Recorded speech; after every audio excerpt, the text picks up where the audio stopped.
All right. Good evening. Welcome to Uniquely Me, the Mirror Check with the Mirror Check Queen, myself, Antoinette Hines. And we're talking about money mindfulness matters this month as we're closing out October. And I brought my brother on, Jason Dudley, who is a realtor in Montgomery, Alabama, a powerhouse in realty, a wealth of knowledge and a wealth of information. So I'm going to turn it over to him so you can get all the information he has to provide for you as far as moving in the market of housing. So I thank you, Jason, for joining me today. Hey, well, thanks for having me. For one, I'm glad I'm on here to support my sister who's doing amazing things. I want to let you know we proud of you. I've been tuning in, listening to what you're saying, and I was telling my dad, I was like, "Ain't it crazy? One of your kids now is kind of walking your footsteps that I ain't finna follow." So it was kind of funny, from that standpoint. But I felt like it's good. One of us jumped out there, but yeah, I'm always happy to educate people on home ownership, and that's what we do as a team Dudley. So, my wife, she had a long day. We had a closing today, and it kind of took some draining out of. So I told her I foot the bill today. Well, thank you for joining me. Tell Australia I pray new strength to her for tomorrow's work, and y'all have more houses that y'all will sell in Yeah, this season yeah, of wealth for y'all. I'm super excited about what y'all are doing, even all the way in Birmingham from Montgomery. So I'm proud of y'all. Continue to yeah, plow ahead. All yeah. right, so let's Okay, get into it. okay. So, one thing that I really think that I want to discuss first is like the state of the market, and most people don't understand. This is no matter where you are in the United States of America. We went through a period 2020 to kind of up to 2022 ish, beginning of 2023, where rates were kind of between 2% and just say 5.5%, right? So traditionally, that's more of a seller's market because you got so many buyers, but you don't have enough houses. So what occurred in 2023 is something that's a different phenomenon where you kind of got more homes available. You still have a lot of buyers, but your rates are not 7 and 8%. Been going back and forth. People saying, "Oh, that's way higher," but historically, take inflation out. That's like a normacy for rates, right? So, Nick, you done bought plenty of houses. You think about where was your first home rate at when you bought it? My first home rate was at 2.54%.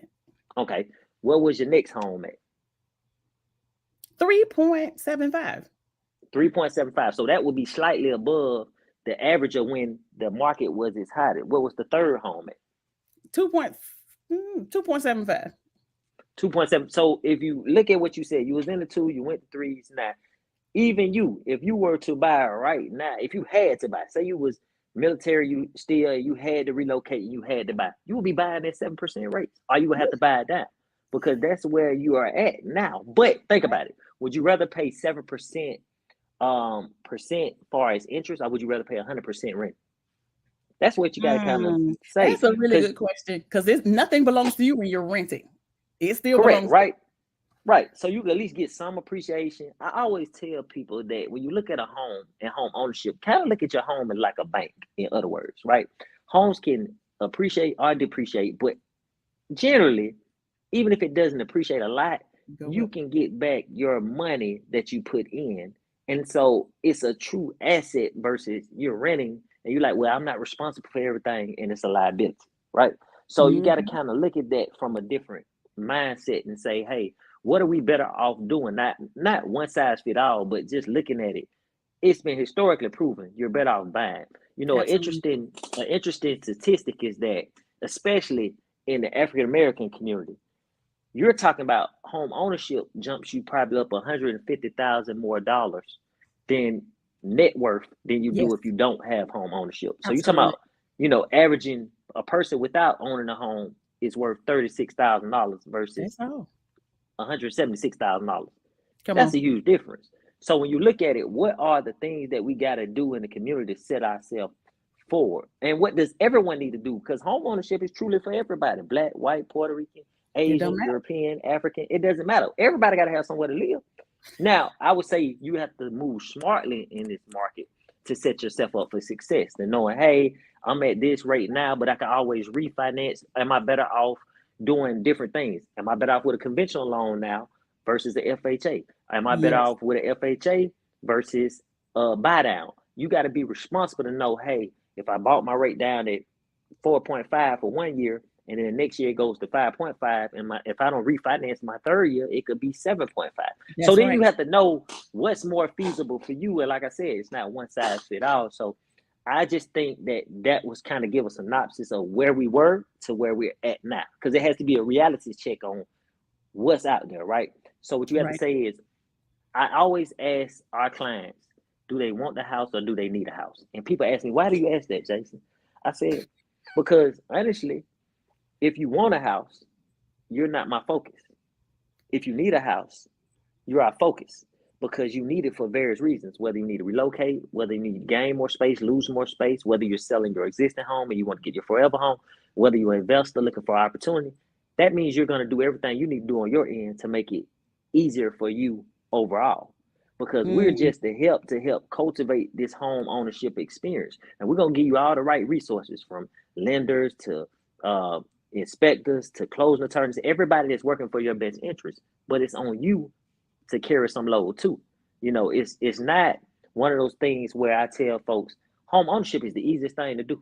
It just gotta make sense on paper. And they like, well, no, it ain't. I heard this, I heard that. But Net, you been through it. If you are able to have your stuff together, you notice from your end of it, it really wasn't a hard, scary thing. at all. Once you got in it, you learn that, hey, I need to submit all my documents on time. I know they're gonna ask for tax returns. I know Come on. that I need to make sure I get an inspection. I know the My appraiser is going credit to is determine my right. value. Right. So I know my debt to income. I know I don't need to go run my credit while I'm under the process. So those are the That things that you want to kind of really focus on. And I'm glad you opening up a window, because a lot of time, especially with believers, you see all the time we getting educated spiritually, but we getting left behind no financially. practical. Yep. Right. And to me, I don't think God meant us to be poor. I do think as a Christian you got to suffer, but I think that's a different story. I think suffering can take multiple ways. But Come for on. like our generation, our mama, our daddy, our aunts, our aunt, who paved the way, we got a better opportunity than they did. I Yes. think about things all the time, like the next generation got to pay it forward, so to speak. So that's where I'm at. That's where we feel like we carving a niche at. I'm just happy that you now opening up these windows and the opportunities and doing these different episodes, because somebody gonna get it. It's not about how many people get it. If we get one person to change their mindset, to change their life, then you reach somebody, That word right? right there that you hit me with, mindset. So what you and your wife come in with is, I want to know what your mindset is before I even take you on as a client. Because if your Mm-hmm. mindset is not that you need it, you won't put in the work. And I Correct. love that that's where y'all start. Because a lot Right. of people do need a mindset shift. They only go about what they hear from their friends and old family members who never even owned a home. They've rented their whole lives. Right. So they Right. getting it from second and third people, and not understanding the dynamics. Even like you said, for me buying a house, this house was 169 when we bought it. And I say we because the girls have been with me. And it was 169 we bought it. It's worth 318 now. See. That's a huge turn. And so I wouldn't sell it, because if I sell it now, I have to go buy a house that costs about three to 400,000 for the same size Right. house. Right. So Right. it's something to hold on to that I have gained a lot of equity in. I personally don't do home equity loans, but if I wanted to improve anything, I have that there to You do that. got it. But if And you so when had you're to do it, renting, you can't yeah, do that. if you had to do it, you could. God forbid if Amen. something happened, you're sitting on a bank of cash that you could Absolutely. pull from and still be in your house. So, Yes. like I said, what I don't get in for the life of me is people going into foreclosure sitting on houses, because it's either you sell your house and you profit and get to move on and start Right. anew, or you pull from your house to do what you need to do to put To get yourself yourself in a better in position alignment. going forward, right? Because a lot of it is aligning your financials with what you're trying to do. And if you don't That's right. align things, then you're gonna have where you kind of behind the gun over and over and over. And you like, well, you blaming this person, you blaming this situation, you blaming society. But at the end of the day, if you don't buy the house for 169, whenever you bought it, like 10 years ago, 12 years ago, Yep. 6 It's years been 10 ago, years. 10 years, right? So 10 years, they'll say, well, that's about 130,000 in appreciation or more. So when Mhm. you look at that, you telling me your house appreciated about 13,000 a year. Now, granted, from 2008 to 2020, houses weren't appreciating as fast. But you Right. was a now you reap the benefit of doing the right thing and having faith and saying, hey, okay, now I know I got an asset. I got it, but I'm not even jumping to just sell it because yes, I what I'm trading it out for. So Right. I tell folks, you just gotta weigh what your situation. But if you had to, you could do it comfortably and walk Absolutely. away with X amount of cash that you could put down on your new house, that you go turn and invest and take that and make more money. So it's Come so on. many different ways we can go about doing things. But I find an interesting fact that home ownership and insurance kind of are the two pillars for wealth. That is factual that those two pillars have created more wealth than any job will for anybody. So You're right about that. You're so yeah, right. that's the main thing. So I kind of want people to know the steps to buy first, right? Go So ahead. it's kind of making it simple for them. So there's a form, and I can get Nick to put it in the chat. But basically, what we got is to simplify it for everybody. It's really 9 steps to buy. People are like, oh, it's got to be more than that. Not as basis, right? First, you get pre-approved. You gotta get pre-approved to know what you qualify for. If you get pre-approved, or you don't get pre-approved and you try to go out, you're just window shopping. We don't want you to do that. That's whether you work with us or work with somebody else. It's not in your best interest to go look at a $350,000 house and you come back and qualify for 250. Not saying you Oof. won't find a great home, but your mindset won't be receptive because tendency is humans tend to diminish things when they don't go their way. So what you have to do is say, okay, let me deal with reality. I know if I'm approved for 250, I can work 250 and back. And that's what we do with our clients. So then I would say, hey, Australia would say, hey, okay, you're approved for 250. At 250, I'm gonna show you a house with the amenities at 250. You get this, and that. Show you another house at 225, and then I'll show you another house at 200. Then you can make the right determination on where you kind of need to be. In between that, now you see good, better, best, but you also see, okay, if I lose some here, what am I gaining? If I go up, what does that mean to my payments? Because one thing we don't want you to do is to be house poor.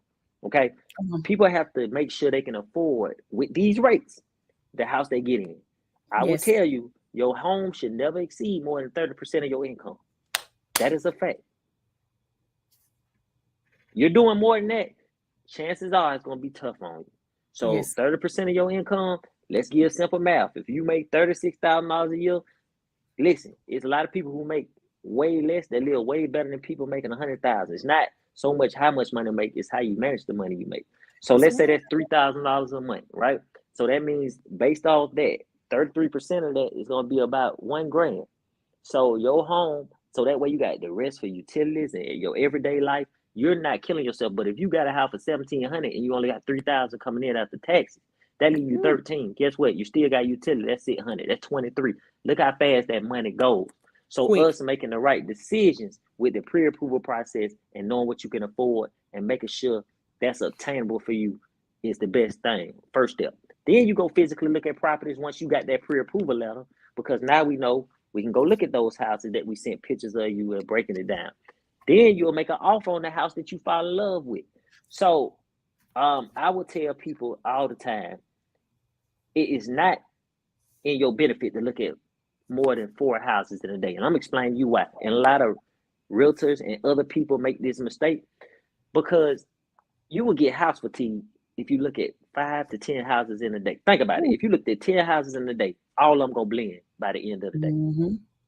Right? And they can all That's be true. great houses. Because most people gonna say, well, can I see that house again? But if you go with 3 or 4, you can narrow it down. Well, okay, house A had a garage, house B didn't, but house B had more land. House C had all the amenities that I want, but it had less backyard. Well, house C was fenced in, it had all the amenities I want, less land, but actually it looked the best to me. And then you can say, okay, based on what you said, if it's 8 to 10 on the scale, then we might should write it off on it. If it's a 9, we gotta write it off, and if it's a 10, it's a no-brainer, right? So nothing's gonna be 100%, but you want to be like a grade in school. Okay, we don't want to be a 60. 6 out of 10 is a D.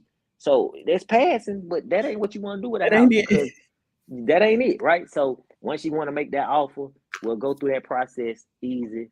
You just, Amen. hey, the appliances remain, keep the yard cut, keep it maintained, contingent on inspection, things to protect you, right? So then we go to Once those details are worked out, then the offer's been worked out, you're going to get a home inspection. Now, this is key. The home inspection is a safety net for you as a buyer. Alabama, Georgia, all these different states are more so states where it's buyers beware, which means caveat emptor, that is French, buyer beware. That means it's up to the buyer to do their due diligence to know they're buying a home that's not a limit. Okay? Wow. And the way you can prevent that is getting a home inspection. They're going to tear the house apart, top to bottom. Now, here's where reality kicks in. Say you get an inspection report and it's 10 things need to be done, but there are covers on the outlets, but you got stuff like little leaks here, little things there. But somebody's already been in the house, they've been in it, they just haven't fixed it. You got to know what's deferred and what's has to be done per the loan. Okay, for a first-time home buyer, FHA, roof, plumbing, HVAC, hot water heater, foundation, non-negotiable. Non-negotiable. That is a protection for you on those loans. Thank you very much. Conventional, if you're an investor, it's not as property streaming, but you still have guidelines. And these loans have mechanisms in place to protect you, but it's on you to get a home inspection. I will not represent a buyer that is not buying a residential property that's not an investor without them getting a home inspection. The reason why I believe in it so much, okay? That $400, $300 extra is worth it to keep you from buying wrong. So that's the first thing. That's a non-negotiable. You got to do that. That's to protect you. It'll cost you a little, but if you don't got some sweat equity in it, I don't think you're going to value it as much as you would Right. if you didn't, okay? The next step is you're going to get the appraisal. After the inspection, details are worked out. That's going to determine the value of the house, right? So that's an independent assessment of how much this piece of property is, because no two pieces of property, because of homogeneity, are the exact same, right?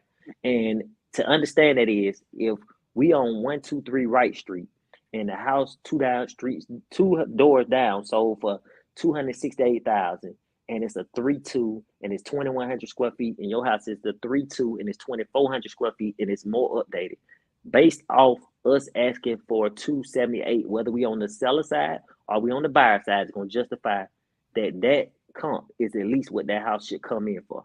If it comes in way out, only time you see that maybe is with VA loans, but if the house is up to par on the seller side, you really don't have that issue. But you got to know what you're going into with the different types of loans. And I think we'll come back and break down the different loans on another one. Please. But I Yeah. wanted to kind of focus on buyers right now because it's a lot of scared people out here buying. It's a lot of people who get misinformation from street realtors and brokers and different things. So I want to kind of clear the air on how to kind of move smartly with confidence, because that's the first thing you got to have as a buyer. The next thing after the appraise is the seller is going to order the wood infestation report. That's your number 7 item. That is your termite inspection. Okay, this is what you care about. We say in the state of Alabama, they'll say it in Georgia, Tennessee, Florida. Every house is going to have termites or have had termites at some point. Termites enter through the soil. All you care about is, was the termites treated, or is there an existing bond that can transfer over to you? Then Amen. once you receive the house, it's on you to keep it up Every year. every year, right? If you care about your property, you're going to do the maintenance for your property, About three okay? hundred and $45 a year. Guess what? It's well spent. It's something you don't even think about, because guess what? You know you got to do it, right? You know Absolutely. you got to do it if you care about your property. If you want that 316 to ever come to fruition at some point or get left behind, whatever, and don't fall down, you're going to treat them termites. Termites love wood. So Yep. a real good way you can notice if a home has termites is if you see an ant bed by the side of your house or around, you will know that you got termites, because termites and ants are enemies. And my um termite inspection or past inspection friend Winston taught me everything when it comes to termites. So I was able to learn, like, hey, you see the ant bed on the side, how chances are it's gonna have termites. They'll actually go in, look through the house, look at the tunnels with a scope, and see exactly where they at. Treat the soil, because they're more likely subterranean termites in coming through the ground. Okay, but Wow. once you treat the soil, they die, and guess what? Now you don't You're got an good. infestation. But if you let it go 10 years and you don't treat the wood, and we wonder why a house look run down and why the wood falling, it ain't because the house bad. It's because you didn't get a house what it need. It's like your body. If we don't take care of our body, how you get mad at the body for getting anything? Okay. That's directing the energy the wrong way. Well, yeah, Yeah. my body. You gonna say my body ain't no good? No, you ain't no good with taking care of your body. So it's the same thing with a house. You got to take care of your house. So That's right. after that, guess what? We do a final walkthrough. After we make sure everything done, you got the appraisal back. After that, guess what? Step 9, you close. You take your pictures. You get through your paperwork. Now during that time, you going through it with the lender who does the mortgage side of your end of it. Your realtor does the home, making sure you select the right home, walk you through the process. But the lender is getting all the paperwork together for the loan approval. Okay. So while that's occurring, it's important that you present them with all the documents and everything they need on time. You want to close in 30 days, you want to close in 21 days, they need your help doing it. So a lot of times people are like, well, it took extra long. Well, when did you give your document? I gave it to them, but then they had this and they had no, you didn't give it to them the day that you got it. We always say procrastination is the enemy of greatness. But Yeah. also in real estate, we say time is of the essence. If you don't move with expediency when it comes to time, you're gonna fall behind. If you do everything you need to do, you're gonna celebrate. Like you see on our post, we posted a closing today. We post closings all the time. Yes. But the thing about it is, you see the glory, but you don't see the story behind each individual, right? So there are instances of what do you do when an issue arises? What do you do? Well, if you got a home warranty negotiated on your behalf, you got protection. Well, if you got, and that's how some things are just non-negotiable. For us, it's home warranty. Whether we end up paying for it or the seller end up paying for it, we're gonna get you a home warranty for 1 year. And we want you to be able to call them without causing your hazardous insurance, raising your insurance premium. Because you don't want Yes. to call them for a leak, a light switch, anything going out. That's why you have that protection in place for you on your behalf. Okay. So that is the simplicity of buying in a nutshell. Wow. Everything else is just extra. But if you do what you need to do and you follow those steps, if you let something slip through the crack or you don't communicate or you don't listen to who you selected to be the person to represent your best interest, and people say all the time to me that they be like, well, I'll just sell my house myself and sellers on that, right? I sell my house myself and I just do everything. Okay, you can do that. And some people are smart enough to do that, and some people can do that very well. This is the only thing I would say to them. You better understand contracts and you better understand the legal ramifications of representing yourself and what you expose yourself to and what you don't expose yourself to. On the buyer side, if you just decide to buy a house from a for sale by owner and he's not under any kind of agency disclosure where he got to disclose certain things or late known defects that could be with the property because you don't have an agency representation on his side and you don't know what was withholding, whether he's a good person, bad person, indifferent person, because a Right. seller is trying to profit. Let's just keep it honest. No That's matter true. how great they are as a person, they looking at their bottom line, which they're not wrong for that because that's a business decision at that point to get them to where they need to be. What you better be doing is weighing how great this home is versus them not wanting to pay somebody to represent them. Because I always say, if you're trying to cheap out, I always question it because anything in life is worth paying for if it has a real value to it, right? You don't Yeah. go to Lexus or anybody else and say, guess what? Give me the cheapest car because I just need a car. No, you go to them for what? A service, and What? you go for them for a performance. So That's why right. would you not do the same thing when you handle business with money? That is just the bottom line to that. But those are the simplistic ways to me that we can focus on buyers, and that people can make smart decisions. I hope people glean a lot from this conversation and understand that Team Dudley, a lot of great realtors out there. We don't just advocate for us. We saying it's Alabama, Georgia, Texas, the whole United States. It's a lot of people that care. You just got to make sure you got the right people for you and make sure you understand what you're getting into. And one thing we do is we set up consultations. Okay, before I get with a first time home buyer, me and my wife, we're going to consult with you. And like that question we asked, do you want to buy a home or do you want a home or do you need a home? We're going to ask that first. And from there, we're going to build. Now, we'll help you if you want to buy a home, but the priority is the people that need homes because if you need it for various reasons, you got to have it. If you want it, it's more of a leisure thing to you. And you might got the money to buy 10 homes, but I rather consult my time and energy with somebody I know really needs it, no matter how much the home is. Because we treat $100,000 home like a 500,000. You don't know what Amen. the amount of the home is with us, and that's what we pride ourselves on. So I'm just grateful to be able to help the community and give you a breakdown. The reason why I got in real estate is to kind of give you a whole synopsis real quick. Is when I was young, I remember that my neighborhood that I grew up in, well, Net No finally reached the part in Yep. Montgomery. Come to find out, all the houses were being bought by LLCs, not from our city. So mainly Texas and different places. So these people were buying all the houses up. So it brought me to a question in about Wow. 2015. Well, think about it. We don't see the value in where we live, but other people do, right? Yeah. So at some point, when will we see the value and reinvest and pass things down? Because one thing I love what our daddy did is worst case scenario, somebody got somewhere to stay. Absolutely. That was a smart investment that he Yes. made at least to pay it down. And him doing that allowed us to kind of maneuver better. You see what I'm saying? Yes. So I don't take nothing for granted because the way I look at it, like if you don't have somebody to do that or be thinking that way, mind you, he thought this way in 79 and 81. Yes. So somebody he had to be on the right train of thought of To do I it. need to do this because if I don't, then what am I doing? You know what I'm saying? So I feel like we just carrying on that torch. But I'm just glad that more people are catching on to the fact they need to buy homes. More people are using their homes, whether they sell them or buying, as a tool for financial success.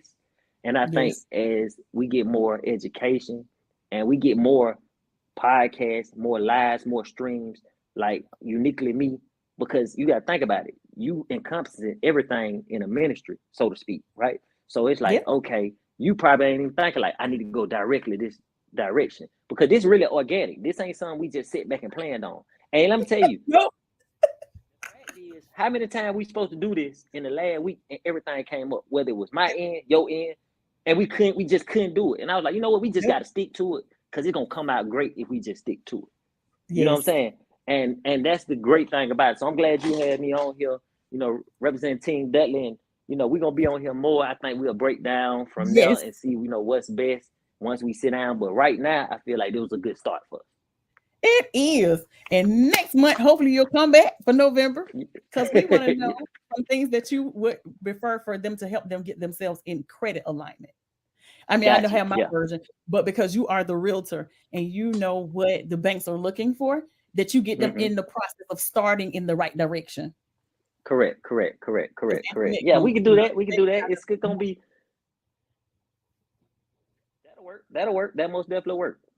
Okay. Well, thank you, Jason, my brother, for coming on, Team Dudley. Yeah, I'm a Dudley, y'all. Yeah. Most people. Yeah. I'm Team Dudley. Hopefully, we'll have your wife with us next time. And I so appreciate you. Thank you so much. Oh, we need your contact information for those who are watching in Alabama. And I don't know, can y'all cross the state line to Georgia? I'm working on that now. I got a lot going on there. I got my broker license, by the way. A lot of I stuff is know. moving. I had my broker license since May, but I've been doing a lot. So for us now, it's kind of strategizing the best path forward. So a lot of news be coming down the line. Different ways Georgia license. We do commercial sales. It's a lot going on. We not just doing the Tri County. We finna be down in maybe Dothan. We've been in Birmingham, Huntsville. It's just going everywhere. So it's Thank kind you, of Jesus. pulling me. Yeah, it's a blessing, but it pulls you in so many different directions. Yes. I'm just taking it all in stride and trying to figure out the best way to handle things. But small thing to a giant. Yeah, it is. Come on. Got that bloodline going. Well, we thank Yeah. you, Jason, for joining us this afternoon on Money Mindfulness Matter and Uniquely Me have merged together for the month on Mirror Check Mondays, but this is coming out throughout the weekend. So we thank you and we embrace every word that you've given us. We're looking forward to seeing you and your lovely wife next month. Thank you. All right, sister. Appreciate it.